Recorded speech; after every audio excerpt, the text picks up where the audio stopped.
Hello and welcome to what will be episode 6 of the Bea and Rose podcast. If you've watched other episodes, you might notice that I seem to be stuck in a time warp when it comes to my top. I thought I might make this my podcast top because I really like it. I'll have to wash it at some point though. I have washed it, honestly. Yeah, so maybe this will just be my podcast top. You know when they say you have to have like a brand image, mine is just going to be an image of somebody wearing the same clothes over and over again. Do you like it? Good stuff. Right, anyway, yes, episode 6, and this week I am coming to you from the shed at the top of my garden, which is also the sewing shack. So we'll give it a go and see how it pans out. This is where I work. Obviously dyeing wool and doing podcasts is fantastic, but it's not my main line of work. My main line of work is making baby carriers, and maybe I should have had one to show you. Anyway, I'm not very organised, am I? And manufacturing woven baby wearing textiles and designing the fabric and stuff. And I do it from the shed at the top of the garden because with 3 kids, me, a husband, a dog and a cat, there's no room in the house anymore. So I have been thrust to the top of the garden to work with nature. Yeah, my shed's been up nearly 3 years and it's still pretty watertight, so let's hope it's got a few years left, or I don't know what I'll do. So yeah, I'm in the sewing shack and I love it. It's not very big. It's, I don't know if it's 10 by 10 or 12 by 12. And I've tried to put the camera in a position where you can see me, but you can also see the nice stuff on the table behind me, instead of just like being my face full in the entire camera. So anyway, let's see how it goes, because there's a window there as well, but I think the lighting looks okay, which is a bit of a surprise. I've got 2 sets of fairy lights, a photographic flash lamp, which is just like a lamp, it doesn't flash, 2 daylight bulbs, and a massive door and a massive window. So if that's not enough light, then do you know what? Let's just give up now. Yeah, so hello, start again, blathering on already. Welcome to episode 6 of the Bea and Rose podcast. Thank you for being here. If you've been before, hi, welcome back. And if this is your first time watching, then hello, thank you for stopping by. The only thing that should be disturb me today is the dog losing out in the garden, or the Tesco shopping being delivered, because I can't remember what time I booked delivery for. But other than that, I think we'll be fine. And I've got some notes written down, because last time I did this, I felt like I lost the plot and I didn't really know what I was doing because I hadn't done one for so long. So I've tried to be a little bit more organised, so I'll just go like this every now and again. I have my lovely book to try and keep on track. Right, so you can find me on Ravelry as Sylviebea, which is Sylviebea, and I've got a Ravelry group there as well, which is the Bea and Rose Ravelry group, which is quite nice. On Instagram, I'm Bea_and_Rose, nearly forgot there, and on Facebook, Bea and Rose Yarns, and Etsy, Bea_and_Rose Yarns, and I think that has to be it. Surely that has to be it. Yeah. So yes, I normally podcast from the living room, but I'm sick of having to change the furniture around every time I want to do anything, and it's much better in here because I can leave all my stuff out on the table. I've just got to switch the light on, Bob's your uncle, Fanny's your aunt, whoever they are, and we're sorted. Right, okay, so I'm going to show you what's on my needles and why. So that would be my whips, any finished objects that I may have, which is kind of touch and go for this week, I've got to admit. My favourite things and how they've inspired me and how they might inspire you, you never know. And then a bit of shop talk as well, but I'll leave that until the end because I appreciate that, you know, this isn't just a vehicle for me to tell you everything that's in my shop. It could be that you just couldn't care less and you just want to see all the bunny knitting. So yeah, I'll leave that until the very end, and then you can skip past it if you want to. I'd love to commit to a podcast every week. I think it's quite good therapy, just like sitting alone in a box talking at a camera. However, I would never have enough stuff to show you. I'd have to borrow knitting from other people, and that just doesn't really seem particularly ethical. And know me, I would just lose it all and never get to give them it back, and I'd have like gangs of people braying my door down saying, where's my knitting? So I'm going to aim for once a week, but it could be that it happens once a fortnight depending on what's going on. If I suddenly get really busy and like loads of stuff happens, then I'll have to talk at the camera and at you for a while, because it's therapy and it's really good, and nobody really understands.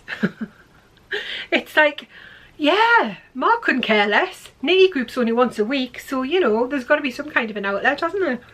I mean, nose was really itchy. I've just bought a new ball winder. It's huge. It can cake up to 200 grams at a time, and it's got like these massive, it's like some kind of weird triffid out of a sci-fi film. I'm thinking War of the Worlds, and you crank the handle and all of the dust that comes out of the yarn is unbelievable. It makes everything much more dusty than the Knit Pro one did. So, blah blah blah, blah blah blah blah blah blah. Right, in the Ravelry group, if you pop over Bea and Rose Yarns on Ravelry, you'll see there's a couple of cards going.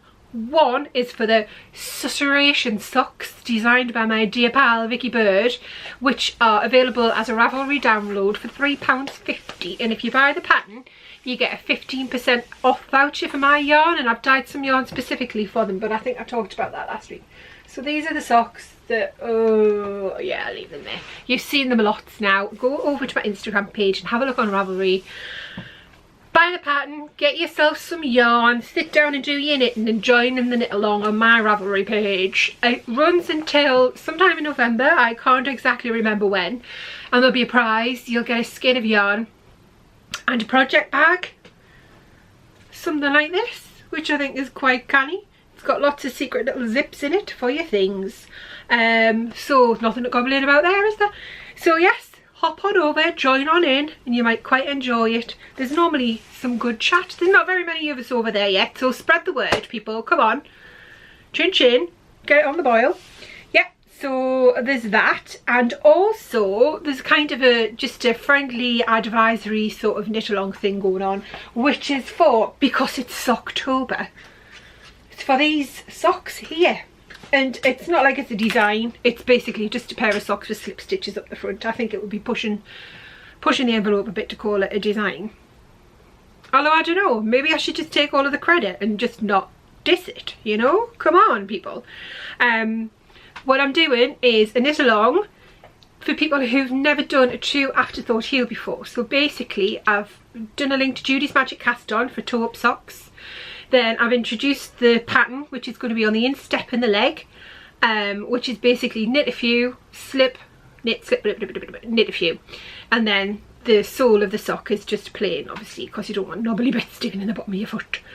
So that's there as a knit along as well. And once people have done a little bit more, I'm going to post instructions to do the true afterthought heel. See if I can get a bit more light on my face. That's better. I feel like I keep slipping into talking like Lindy from Gimme Gimme Gimme. Anyway, whatever. Okay, moving on. So that's over there in the Ravelry group as well, and it would be lovely to see you. So come on over and join in if you've never tried doing the true afterthought heel before. And that's the heel that you cut into your sock without using any scrap yarn. So it's just sticking and it's not scary, although people seem to think it's quite scary. It's not. So yes, first of all, what's on my needles?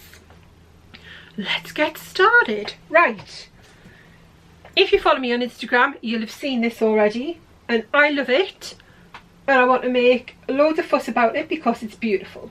It's the Boyland, and I talked about it a little bit on the podcast last week, it's the Boyland Knitworks Sunset Highway sweater, and I think it's quite obvious that it's not for me. I'm not that delusional, nor do I have a second body that I can just put on at will. This is me. This jumper does not fit. This is going to be for whichever child I can get it on first. I'll basically chase them with it, and whose ever head it goes over and fits on the body of will have to wear it at least for one day. After that, I'm not going to think past that. There's no point. They are a law unto themselves. So this is the Sunset Highway sweater, and you can see there's lots of beautiful colour work at the top. And then it goes into no more colour work. I don't know what I meant to say there. So you've got your colour work at the top, and what I've used all of my own yarns, Monet's Daydream at the top, then the yellow was Crocus Pocus with Monet's Daydream, and then here it all went a bit wrong. Can you see how there's like a little bit of, come on focus, a little bit of blue above the pink? Well, I started off with a bit of Hoovian, and then I thought, no, there's not enough difference between that and the purple, so I swapped to the pink. And it was really late, it was about midnight, and I was watching Please Like Me on Netflix. Yeah, anyway, I think it looks alright. And I was just so excited to get to this bit because I love this yarn. This is last month's Katie Club. It's based on Degas four dancers. Yeah, Degas four dancers, which is basically ballerinas in pink and blue. And it's all dusky and dusty, so I dyed the yarn with blue and pink speckles, and then I did a grey wash over the top of that, and then I added a tiny little bit of mustard yellow because I can't do anything without putting yellow in it. Just happens, even unconsciously. My arm is like a go-go gadget arm on the shelf looking for the yellow. So I dropped a bit of that in. I think it's smashing. There you go. Can you see? I'm pretty sure this camera's meant to autofocus. It does, look, it does. I've just got to give it time. So we've got, oh yeah, this is Strictly Ballroom. Have you seen Strictly Ballroom? Me and my friend Emma lived together at university, and we loved the Australian films. There was Muriel's Wedding, Priscilla Queen of the Desert, that I watched the night before going for an interview at Liverpool John Moores University to do textiles, and I didn't get in, so I blame that film. And oh yeah, they said to me, it's ridiculous, they said to me, what is it that inspired you? It was fine art textiles, which was like a big deal. There was loads of beautiful weaving and tapestry, and but kind of installation pieces, not like not doing a tapestry of your grandma sitting having a tea or anything. It was like conceptual stuff, which was way out of my league anyway, to be honest. So they said to me, what was it that you really liked about that film? And I went, well, it was like, it wasn't a true story, but it could have been true. And then I will forever remember that, because that is just utterly horrific. It's the worst. It was probably, the world just collapsed at that moment in time, and I went out and did cry.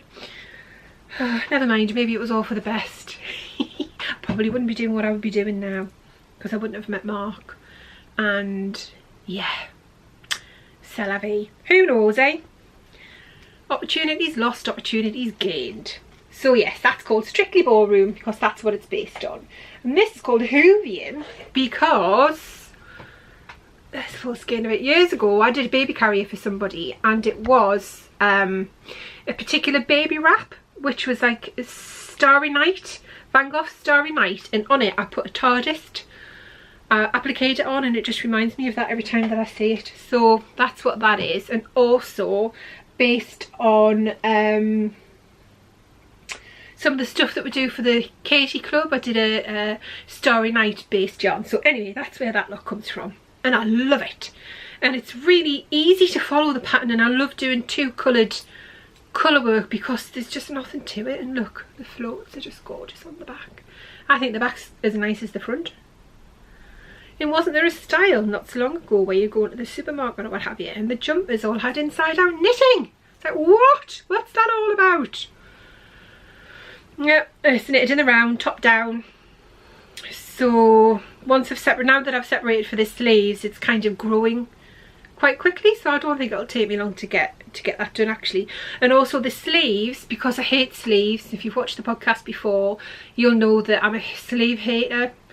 Because you just finish the front, you finish the back, and you think, oh, I've only got the sleeves to do. That's not really that much. What a lie. What a disappointing lie. You start knitting 20 years later, you're still knitting the blooming sleeve and you haven't finished. So yes, I'm not a lover of sleeves, but these ones are good because they've got a little bit of colour work further down, so they can keep you, pique your interest just when you feel like giving up. And my eldest is 11 and she's really tall, and she's also got long arms, so it would be like full on sleevage. Yeah, so that's that. It's on my needles, and other than that, all I've got to show you are like 20 million pairs of socks. So are you ready? When we went to Yarndale, I loved all of it. It was really busy, it was just crazy. And looking at the pictures people had posted on Instagram afterwards, I was like, well, I didn't see that. And that's because it was kind of 10 buddies deep. It was like the zombie apocalypse, just loads of people piling in, each each display booth, and some of the booths weren't very big, and in one of them there was just a woman standing for ages comparing these two skeins of yarns, and she didn't move, and she kind of drove me a little bit crazy. But anyway, I still managed to buy loads of gorgeous stuff, and my favourite, I bought some minis from Hand Dyed by Kate, which I think I showed you last week, and I think I showed you this as well. My favourite stall out of all of them was River City Knits.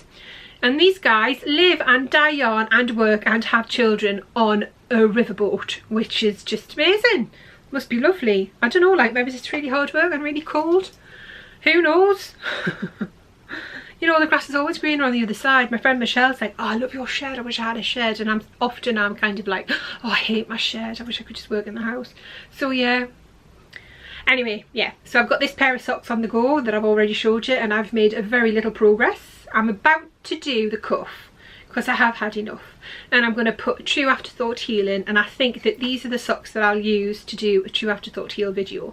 Not that there aren't already 100 million of them out there anyway, but I feel like if I'm doing a knit along about an Afterthought heel, then I need to have my own video. It's a bit rude not to, isn't it, really? So yes, sock pair number 1, and this is Blueface Leicester. Oh, and I've got a note here to say which colourway it is in my book. Indian Giant Squirrel. So there you go. Blueface Leicester 4-ply, 100% hand dyed superwash Blueface Leicester, 400 metres. Yeah, 400 metres, and it feels really bouncy. It's lovely. I think it's going to be dead comfortable. It's not as soft as merino because it's not merino, but you can just tell it's going to be wonderfully hard wearing. And Blueface Leicester is just marvellous. And I guess it's a British breed, isn't it? So they've got to be a little bit more hardy. So don't really get the weather for them to be all soft and fluffy and just jump around all over the shop, do I? Yes, I've done a contrast toe. I'm going to do a contrast heel with this mini, and I'm going to use that for the cuff as well, which is nice because, yeah, I like it when you mix it up a bit. It makes it a bit more interesting, doesn't it? It's not like you knit the same thing from top to bottom. And then on the socks, I have, after having a little drinky, I have got my own pair of susurration socks on the needles. I thought, I did try and do these a while ago, but it was when I was having loads of shoulder trouble. And I found that working on such small needles made it, and doing, but not just doing stocking stitch, was really uncomfortable. So, da-da-da. Can you see? Oh, I can turn it up, upside down, that way. Isn't it lovely? You see the pattern in the middle? I'm not sure that you can. Anyway, it's beautiful. It's very lacy, but it's not too much. And it's not... I know it looks very... Come on. You think, yeah. I know it looks really intricate, but it's really not very difficult. It's just a 10-row repeat. And this stitch here is gorgeous. That's the grass stitch.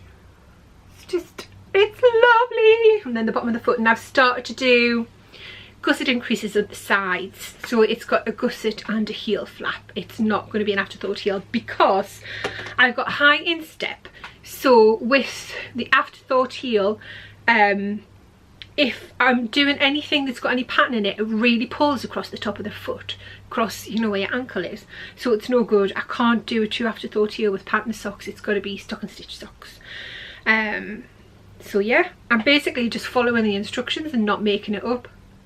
Maybe that's the way to do it. Maybe that's the way to go. Look, it goes dead cally with me top. And this is in my yarn, which is called Gather.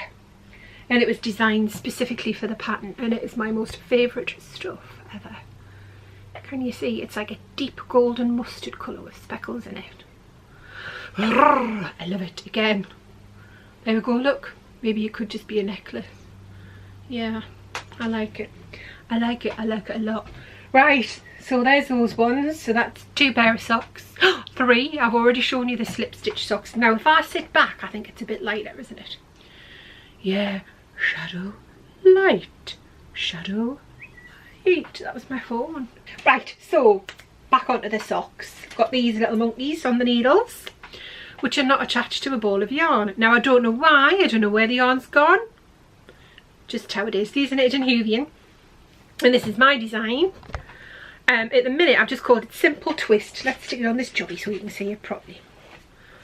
And I've got this out with test knitters who've done a much better job than me, because I started to knit these in the car on the way to Bamburgh Castle during the summer holidays. And they're lovely. You've got the chevron, perfect for hand-dyed yarn because of the way that it changes shapes and changes the colours around. So you don't really get too much pooling. Or you could. You still have to be careful with what you chose in your stitch count, but you know, it's a bit better if you've got a pattern that kind of negates the pooling a little bit. So you've got chevron, which I just love. I love this stitch here, which is a central double decrease. Gorgeous. And then I don't know if you can see, but in the middle you've got a six row 6 stitch cable with eyelets at either side.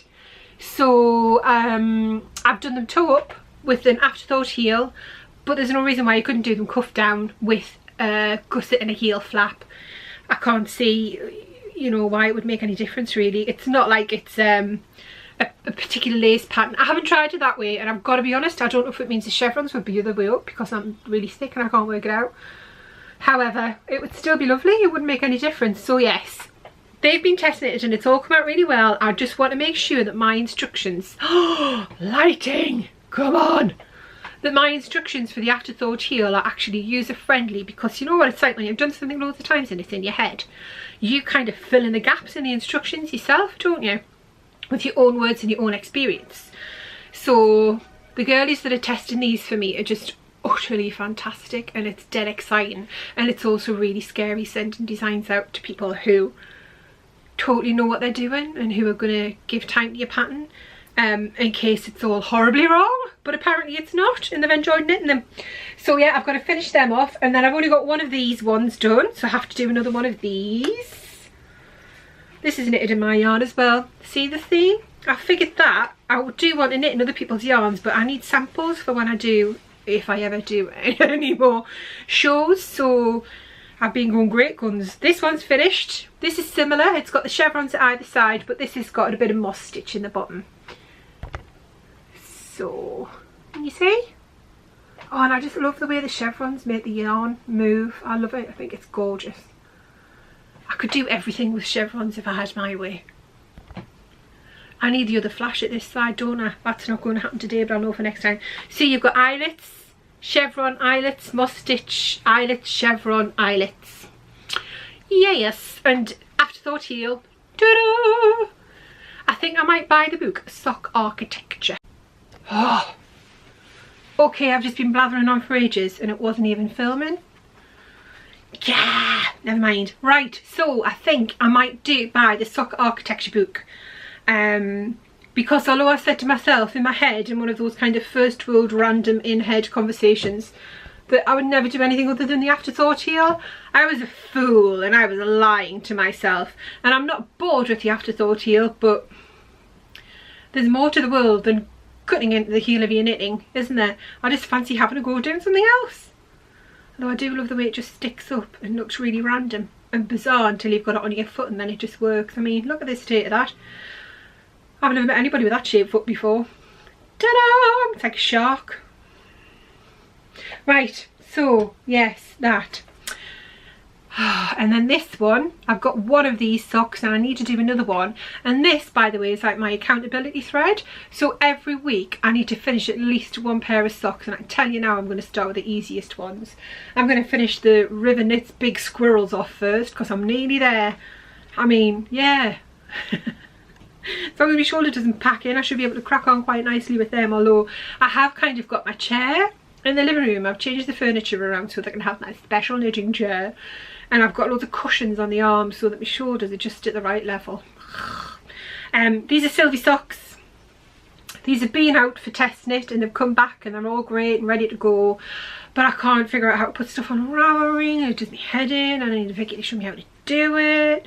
So as soon as I've organised that, I've got an end and a hair. As soon as I've organised that, they'll be released. So yes, I still have to knit the other one. Yeah, that's knitted in Juliet. And then I'm kind of getting sick about talking about socks, so I think I'll just do one more. No, two, because I've got another two. Right, I need to finish these Bobby Dazzlers, self-striping yarn.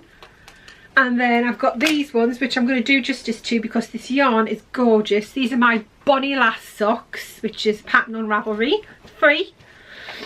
And I've knitted these using Kelly Lay's Bluebell Walk yarn. Knitworks. My favourite place in the entire world is the Bluebell Wood in Durham. Can you see? Is it doing its thing? I think it is. Yeah, can you see? It's like a mock cable all up the sock. You could do this anyway. You could do it cuff up. That would be bizarre. Cuff down, toe up, whatever you fancy. But the pattern goes all the way around and it's dead easy to knit. So yeah, that's on Ravelry. And this yarn is just gorgeous. It's so subtle. Just like little splashes of colour. Not even really speckles. Is that in focus? Honestly, this thing's doing my head in. If I put it there where this square is, maybe it's in focus. Not even like speckles, just kind of splashes with a couple of speckles, and it's just gorgeous. I love it. And that's kind of it for my FOs, of which there were none, and my whips. So yeah, what have I got next to talk about on my list? Things that have inspired me. Oh, I know what I've done. I've downloaded the new Tin Can Knits pattern, which is a do your own Fair Isle kind of jumper thing. They give you the basic maths and the basic pattern for a top down sweater with a few Fair Isle colourwork patterns that you can fit in, because they've done all the maths for you, or you could just do your own. So I'm going to knit something for me. Can you believe it? Double knitting on big needles, so it won't take about 20 years. And I'm going to do a top down sweater, but I'm going to put a panel in so that I can stick it and turn it into a cardigan. I don't like to wear jumpers. I'd rather have it as a cardi, so I'll do that. Get some bunny buttons to stick on. Oh, I know what I want to talk about. You know, pain in knitting is a thing. It's got to be, because I get really sore if I do too much. And I know there are lots of people out there like me who have to knit for the sake literally of their sanity. There's so many times when my mental health has been at rock bottom that I've been able to either spend an evening knitting or spinning, or just really force myself to go out to a knitting group with other people who knit, who are just in a social circle, and it's made such a huge difference. It really has. But sometimes it's like a marathon knitting session when you really need to get your teeth into something and you need to create something, but it takes a long time and it's a lengthy progress, and you can get sore. And at the minute, I think I did too much knitting in the car over the summer holidays, so my neck was sore, which is transferred to my shoulder right there on your décolletage. I don't know if I've got one of them. My collarbone. Got a collarbone feet, you fool. So anyway, yeah, I've got a sore patch there, and I think it's because when I knit, I'm really tense. My back is really tense. And years ago, I was training to be an antenatal teacher for the NCT, and our teacher, Alex Smith, she was really good. We used to just take our knitting for the entire weekend, because it was a residential course, a weekend every 3 months, and she would just go around and press on our shoulders because she could see us all sitting there like this, and it made a big difference. So now when I knit, I've got my chair, like I said before, with the cushions, and I try to position myself properly, and I imagine Alex having a little bit of press on my shoulders just to try and release the tension. However, when I was writing notes up for the podcast this morning, I thought, I know somebody who teaches about kind of the ergonomics of knitting and about how to keep your body soft so that you don't end up causing yourself problems, or how to alleviate problems that you've already got. It's about having a conscious awareness of how you unconsciously position your body, and it's based in neuroscience. I ain't going to go any further with that. You're going to have a look on the website. Anyway, it's about the spine and posture and how it reads signs that your body is telling you things that aren't quite right. And I know that the lady who I know that does this is also a yoga teacher, so I guess it's all kind of, you know, in the same kind of area. I don't want to say anything wrong because it'll sound dead disrespectful, because I haven't really got a clue what I'm talking about, but I think it sounds, in terms of yoga, but this sounds fantastic. So what she's going to do is do a little video, and I'm going to drop it in here. So I'll see you when it's finished, and hopefully we can knit for a bit longer without too much pain.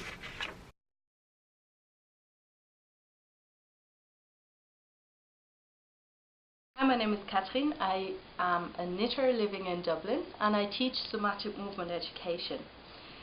Faye has asked me to contribute a little bit to her podcast, so I'm very happy to show you a couple of movements that I like to do when I knit, usually in the evening, a little bit tired already, being slightly scrunched into this part of the couch here. and how to release muscle tension in your shoulders and in your chest so you can breathe better and knitting feels more comfortable as well. So let's start straight away. Sit somewhere where you can feel how your pelvis is resting into your seat, so where you can find your sit bones, preferably something that's a little harder, not the end of the couch, maybe towards the front. And just for a moment, breathe into your belly, let your belly soften. It's a bit like Buddha. Soften your belly, let it sink to the front, don't care about how it looks like. And check where your breathing is going to. Do you breathe very high up in your chest? Can you sense any other movement around your rib cage and down maybe towards your middle of the body? And just notice that just for a couple of seconds. And with your next inhale, take your shoulders all the way up to your ears. Is it easy to let go in your armpits? Is it easy to shrug your shoulders up? And then very slowly allow those shoulders to melt back down. This is the important bit. We want to concentrate on how that softening of that contraction feels like, and we have to keep trying increase our awareness for that. So don't watch telly while you do it, or don't keep knitting, and feel how that feels. So when you breathe in and you shrug your shoulders up, is it easy to tighten them? Only go to where it's really comfortable, it's not painful. And when you exhale, are your shoulders just melting down, or do they stop and then they kind of drop a little and they drop a little more? And see if you can soften that out, smooth it out like with an iron. And if you have one shoulder like me that it feels a little more tense, it is a little bit less controlled, for me today it's left side, take that one shoulder up one more time, maybe only halfway or so, and take a breath in, let it shrug up. The other shoulder is still resting, it's still on a holiday, and then you slowly allow that to soften back down all the way. Generally, if you practice that a couple of times, if you do kind of 3 or 4 repetitions of that, you might feel that those muscles here at the top start to ease out a little bit. Take your time with that, practice it a couple of times over a couple of days, see what happens. Another nice movement is an adaptation of a movement called the flower. We do that usually lying down on the ground on our back with our legs bent. It's to release tension in the front of your body, in your chest muscles, around the raglan seam of a jumper, as well as in the back, mid-back particularly, and your neck. So you can do that in sitting as well. Let your arms hang down by your side, let them move a little bit. Again, take a soft breath into your belly.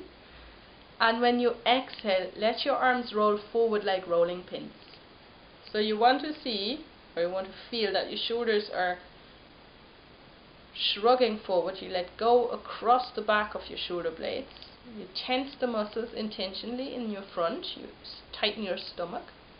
Maybe your chin moves a little bit towards the front. And then very slowly allow that tension to melt back out. And you might feel that your neck feels a little easier, and it's easier to sit upright without having to lift yourself up. And you can do that either with one shoulder rolling forward. You might feel there's a connection between the tension down from your chest into your belly into the opposite hip, and then very slowly allow that whole line to soften and relax again. And then you can do that with the other side as well, rolling it in. Just a little bit of a twist in your spine, rotation in your spine when you do that, on one side only. Feel if you have one that is preferred. Bring it all the way back. And you can do the same movement to the back as well. So when you breathe in, you kind of pin your shoulder blades a little bit together. Let your arms roll out. Let your chest push forward. Maybe drop your chin a little bit. Let your belly be soft. And when you exhale, allow the tension to melt. and let your arms hang. Always in between, take a resting breath, so you can be sure that you have let go in those muscles that you have tensed and you're not tightening even more. And you can alternate those two, so you can breathe in, allow your back to arch, squeeze your shoulders back, drop your chin towards your chest, kind of military attention stance, and then slowly allow that to soften, and then curve yourself forward, and then slowly allow that to go.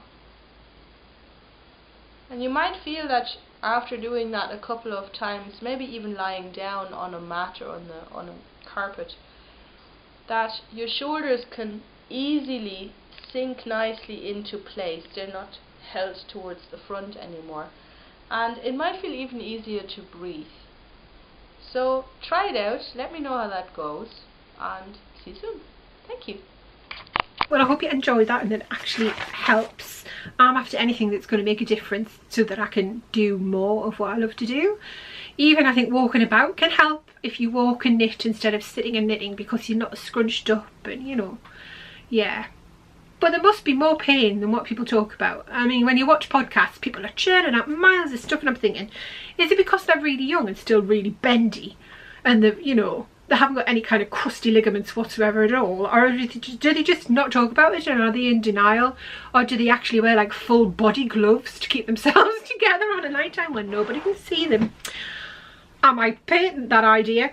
Yeah, so anyway, I'm well into this Somantic movement, and I know there has been a book released about the ergonomics of knitting, but it's a lot of money, and I'm not ready to spend that yet on something that I haven't had a chance to look at. Right, so other than that, other than my 20 million pairs of socks, my Boyland Knitworks sweater, what I want to do is tell you, oh yeah, I know that I said that I designed the socks, so I want to have I want to show you some books. The chevron ones I did out of my own head. However, the Sylvie socks are just a standard horseshoe lace pattern, which I think I've said before. The bunny last socks, they're a twisted rib. There's nothing clever about that. That's why they're free. They've come out with a Stitch Dictionary, and the Stitch Dictionaries that I like, this is one of them, the Stitch Dictionary Pattern Handbook. It's back to front, isn't it? Or is it? I don't know. I'll see when I come to do the editing. It's quite good. It's got loads of stitches in it. Mainly they're for flat knitting, but you can adapt them if you feel the need. So that's worth having a look at. And the other one is this, of which I have up, down, all around knitting. I wish it wasn't back to front, and I have a mixed opinion of this because I've done some socks which are called Autumn's Journey. I can't find them, so I can't show you. That's just life. I'll find them eventually. The test knitters have knitted them for me though, and the patterns are out there. Basically this little monkey here, a travelling fern pattern, which is lovely. However, the instructions aren't actually up, down and all around, because if you try to knit it top down in the round, it doesn't work. So I thought I'd be dead clever. I did my socks bottom up, sent them out to testers with instructions for top down, just basically using the top down pattern. Not a chance. So just be careful if you're going to do some designs and you've got a Stitch Dictionary, do your swatches. Maybe everybody on the planet but me does that anyway, and it's just, you know, anyway, c'est la vie. That was a lesson learned. In terms of acquisitions, I haven't really got anything to show you other than I'm keeping some of this just for me. This was last month's Katie and the Artist's yarn, which I think I've already mentioned because I'm using it in my Boyland Knitworks sweater, and I love it and I'm having it. So there, I've got 2 of those left. Yarn, no yarn, but I have got Lane, which undoubtedly will be full of projects that I will never knit, but I will drool over for a considerable amount of time. It's gorgeous. And I bought this from Bea Inspired Fibres in Edinburgh because it is my most favourite yarn shop on the planet that I've ever been to. I haven't been to any of the London shops, and I don't know if I'll ever get there till I'm like 90 and the kids take me to reminisce. Not that I can really reminisce about London. I've only been about 3 times and I don't really like it that much. So I've never got enough money to spend, and I hate the tube, all those people. Oh. Anyway, yeah, Edinburgh does it for me really. So yes, Bea But Bee Inspired Fibres in Edinburgh. Every time we're up there I like to pop in. So that's where I got that from, and I'm really excited to have a good look through that. And other than that, I think all I've got to do is shop talk. So if you don't want to hear this, I shall say goodbye now and thank you for watching. Mwah, mwah. Enjoy your week. I'll try and get back here next week, or it could be the week after. Just depends how much I get done and all of that kind of jazz. Bye. Right, if you're still here, I'll go over a little bit of what's in the shop at the minute. I've got an ironing board to the right of me, which is piled high with wool. Ooh. So I did say that I dyed yarn specifically for the serration socks. You could use it for anything really. I'll give you a flash of it now. You've already seen gather, but I'm going to show you again. So there's a bit of this in the shop, but it can all be dyed to order. It's repeatable. So I think I might just up the limit so that you can see that it's still there. I've got some cornucopia, which is a mix of reds and browns and yellows and speckles. That's sold quite well. It's not quite that bright in real life, camera. Come on, get a grip. Lovely. Another one of those. I've got By the Fireside, which is all kinds of colours. Speckles. It's kind of reds and browns, and it's over dyed with a mustard colour, so you get really intense, good depth of colour. And then in the shop I have some Pinky Promise, which is a mix of blues and purples and a little bit of green, and very lovely. That'll knit up beautifully. And I've got some Hoovian. I've got a bit of this, but I've only brought one up to the shed, which has proven very popular. Lovely blues. And I've actually got some of this in silk and some on a sparkle base, but I haven't listed them. But they're there, so if you want them, just give me a shout and let me know. And this was meant to be Monet's Daydream, but it just came about a bit. Ooh, so I've called it Monet's Psychedelic Daydream. It's still very beautiful and it'll knit up wonderfully. It's just got more intense colours in it than the Monet's Daydream. It's very nice. What's this one? Hippy Dippy. I've got a few of these. Excuse me. What's that? Oh yeah. Pinks, purples and a bit of yellow. Strictly Ballroom. It's in the shop. It's lovely. Pinks, purples, whites and a bit of yellow. And this one, Cheeky Peacock. It's the only one of these I've got left, so if you want it, you're going to have to grab it pretty soon. It's been very popular. And this one, which is Juicy Lucy, which is oranges, pinks and yellows. It's very lovely. And Juliet, which is like a really light turquoise with speckly purple pinks and yellows. Yeah, so that's it. Oh, and I think I'll show you this as well that I bought from Spin City. Should I wear it as a hat? I think that would be quite mint, wouldn't it? Get in. Yeah, it's a bat of stuff. Okay, right, I'm gonna go now anyway, because it's not long until I've got to do the school run, and I'd like to do a little bit of knitting before that, just to ease myself into the kids coming home and it being like, whoa. Oh yeah, hang on though, I want to talk about project bags. I found it impossible to take photographs of these, so I'm just going to show you on here. This is fabric I designed. This particular design is called Clifton, and it's a mixture of blue, grey and white.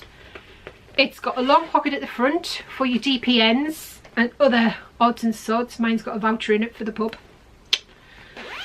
There you go. It's got a large pocket on the inside that closes with a magnetic clasp that you can put your patterns in. An A4 pattern folded over. And it's also got a notions pocket here to put your stitch markers and things in, and you can easily fit a sweater's quantity of yarn in there and your sweater, so it's quite big. And this one is called Rosy Maple, this fabric, and it's got 2 pulls so they can pull it shut, and I've got those in a range of fabric, and they'll be going in the shop eventually. And I do plan to do some Christmas kits, because the power cord for my sewing machine has actually been delivered today, the same day as my ball winder, and all I wanted to do was wind up cakes of yarn. I've actually got to face real life and real responsibilities and do some sewing. Yeah, Christmas kits. This, I've got a metre of this. It smells lovely. And some other bits and pieces. So I'll keep you informed, and I think that's it. Take care. Bye bye.